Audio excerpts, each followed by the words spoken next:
Interview का experience कैसा रहा? तो इंटरव्यू का एक्सपीरियंस स्टार्टिंग में जब प्रिपरेशन स्टार्ट की थी इंटरव्यू की, तो आई वाज़ लाइक कुछ नहीं आता मुझे। मुझे हुँ, 2 मिनट के लिए ये भी लग रहा था कि मेरी मीन्स कैसे हो गया है, मुझे कॉल कैसे आई है, बिकॉज़ उसके बाद 3 महीने I could not even study the newspaper. You know that hmm, anxiety कि अब रिज़ल्ट आ रहा है, अब रिज़ल्ट आ रहा है और आप मीन्स में इतना पढ़ लेते हो, मन ही नहीं करता है कि आप बुक्स उठाओ।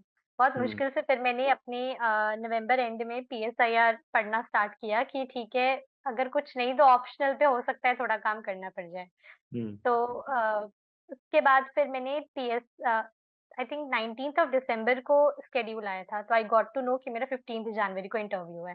हुँ, तो हुँ, less than 1 month I had. फिर हुँ, सबसे पहला काम जो मैंने स्टार्ट किया वो ये था कि अपने करंट अफेयर्स को चेरिश करना स्टार्ट किया। एंड हुँ, आई थिंक मैंने आपके स्टडी आईक्यू की वो जो आप कैप्सूल्स निकालते हैं जी। पीएसआईआर वाले, मैंने हुँ, हुँ। वो भी पढ़े थे। अच्छा जो ये मैं वीकली स्पेशली वीकली पीएसआर नहीं पल्स जो मैं मंथली, मंथली जो PSR monthly pulse monthly. Release करता हूँ। यस।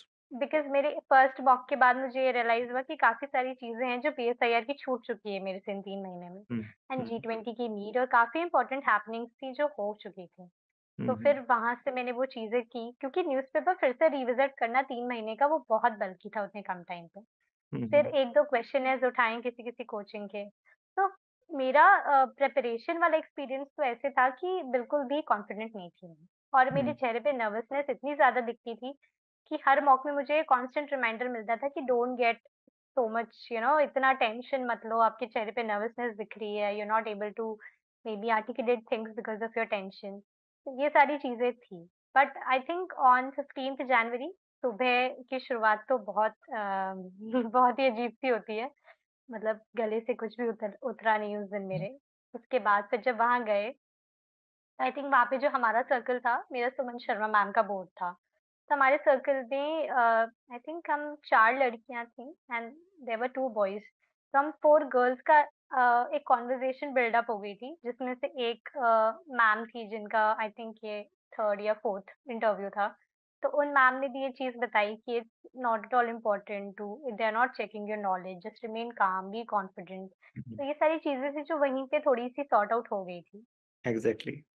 सो अल्टीमेटली वो नॉलेज नहीं चेक कर रहे, वो आपका the way you are handling the questions, आपके रिस्पॉन्स से और जिन शब्दों का आप चुनाव करते हैं, उनसे पता लग जाता है कि आपकी क्लैरिटी क्या है about the issue. And when I'm saying about the issue, I'm talking about your perspective, your personality. Swati ने बीच में जिक्र किया कि she refer to that PSR capsule. वो पीएसआर कैप्सूल एक्चुअली वो पीएसआर पल्स है।